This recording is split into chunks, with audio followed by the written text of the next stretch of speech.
bienvenue sur le podcast de référence pour devenir triathlète. Je suis Hermano, producteur de podcasts sportifs et triathlète depuis plus de 20 ans. Chaque semaine, nous vous proposons un thème et un invité. Aujourd'hui, commençons par découvrir ensemble la personne qui va nous accompagner pour quelques jours. Pour participer à nos podcasts, rejoignez notre groupe Facebook, c'est le meilleur moyen d'être tenu informé des invités de la semaine et d'échanger avec nous. Allez, c'est parti, on lance le thème de la semaine avec notre invité. Salut les sportifs, c'est Hermano et vous êtes dans un nouvel épisode du podcast Devenir triathlète. Pour m'accompagner, pour co-animer cet épisode, il y a toujours l'ami Olivier de Scooter. Salut Olivier. Salut Hermano. Et notre invité cette semaine est Charlène Clavel. Salut Charlène. Salut. Comme je te le disais en off, l'habitude sur ce podcast, c'est de laisser la parole à notre invité. Donc je te laisse le micro pour quelques minutes pour nous dire qui tu es, quel âge tu as, ce que tu fais dans la vie, ce que tu as fait avant et puis évidemment ce que tu fais dans le triple effort maintenant. Déjà, bonjour à vous. Ça me fait plaisir d'être invitée sur ce podcast.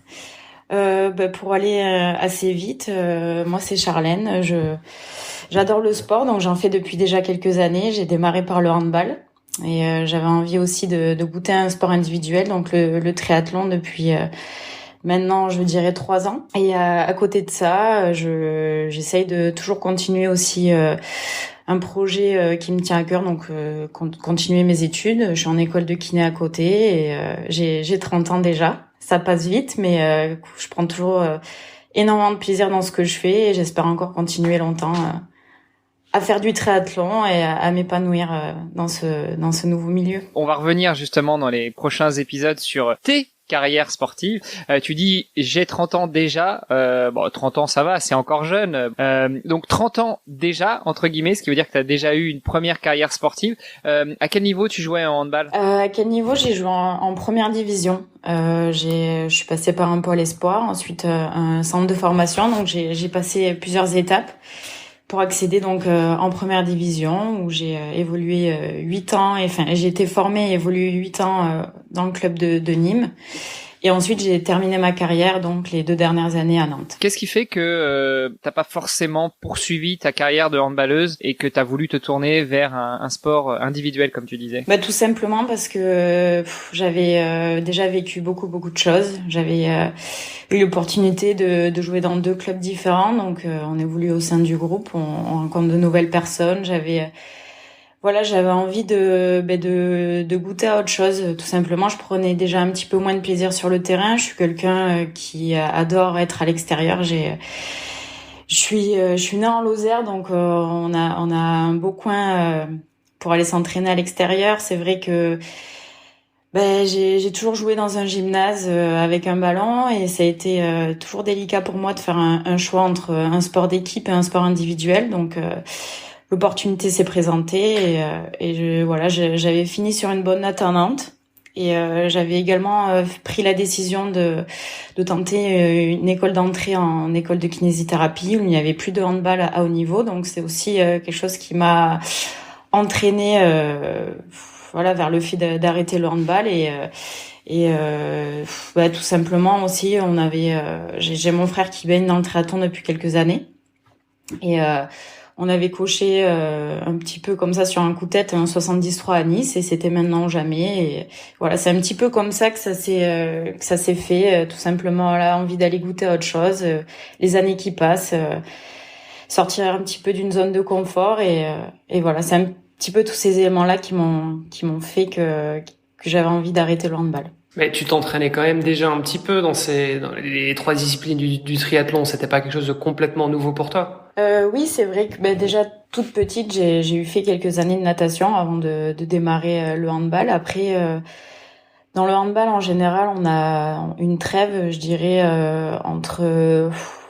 tout le mois de juin en général, on le prend pour nous pour rentrer un petit peu et se reposer. Et moi, c'est vrai que j'aimais bien en tout cas retourner chez moi en Lozère et à toucher un petit peu à autre chose, faire du VTT, du vélo à l'extérieur ou même aller courir. C'est des sports qui m'ont toujours beaucoup attiré et que j'ai toujours suivi de près. Donc les 3 à la fois, c'est sûr, c'était comme du triathlon et j'ai eu aussi déjà, j'avais fait quelques petites compétitions comme ça à côté de chez moi, quelques triathlons où j'avais pris beaucoup de plaisir. Donc c'est un sport que je suis et sur lequel j'ai envie d'essayer de me tester. Ok, donc c'est un peu un sport de famille alors. Oui, voilà, on peut dire ça comme ça. C'est un sport où j'ai mon frère qui en fait depuis quelques années.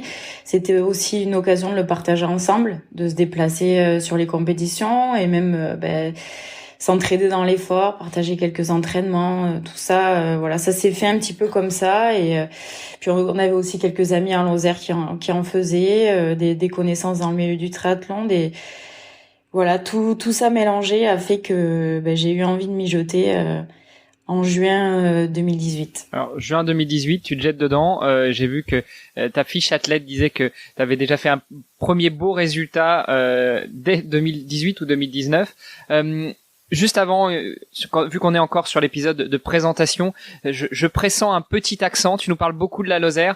On a quelques auditeurs qui sont en Belgique, en Suisse, un peu partout. Est-ce que tu peux nous donner un petit peu une overview de la Lozère? Où est-ce que ça se trouve? Quels sont les coins les plus connus? Et puis surtout, quelle qualité tu as d'entraînement là-dedans au niveau eau libre, au niveau parcours vélo, au niveau parcours course à pied? J'imagine que c'est assez varié, non? Oui, c'est vrai que pour ça reste une petite ville, mais vraiment, c'est un coin très agréable avec beaucoup de parcours, que ce soit du dénivelé. C'est vrai qu'on a beaucoup de belles montagnes ici, avec des lacs aussi où on peut aller nager assez facilement. Ça reste assez calme et facile d'accès. C'est là où j'ai grandi, donc clairement je peux sortir de chez moi, aller courir. Il y a des chemins partout. C'est en même temps c'est beaucoup. C'est assez simple et il y a des très beaux paysages. C'est situé entre Clermont-Ferrand et Montpellier. Pour ceux qui connaissent un petit peu, on n'est pas très loin de Millau. C'est des coins, des espaces qui sont assez grands où il y a pas énormément de voitures. Moi honnêtement, je me régale à m'entraîner ici. Après, je suis pas ici toute l'année. Je suis plus du côté de Vichy à cause de mes études, mais en tout cas, c'est un coin que j'apprécie rentrer pour venir m'y entraîner. Ouais. Tu nous as préparé une belle transition pour les épisodes d'après. Je propose que demain on revienne un petit peu plus sur ton passé de handballeuse, ce que ça a éventuellement pu t'apporter dans ton futur de triathlète. Et puis dans les épisodes d'après, on parlera justement du triathlon et pourquoi pas de tes études aussi, de ton double projet à un âge déjà avancé. C'est toi qui l'as dit, hein. Moi je me permets juste de te citer. Super, et bien à demain Charlène. À demain. À demain. Vous avez apprécié nos échanges? Alors n'hésitez pas à aller sur Apple Podcast, laisser un commentaire, passer faire un petit tour sur les différents réseaux sociaux, taguer notre invité dont on remet toutes les coordonnées dans les notes de cet épisode et n'hésitez pas à venir faire un petit tour sur notre groupe Facebook. C'est le meilleur moyen d'interagir avec nous et d'en savoir un petit peu plus sur les actualités multisports du moment. Je vous donne rendez-vous demain pour un nouvel épisode. Salut les sportifs!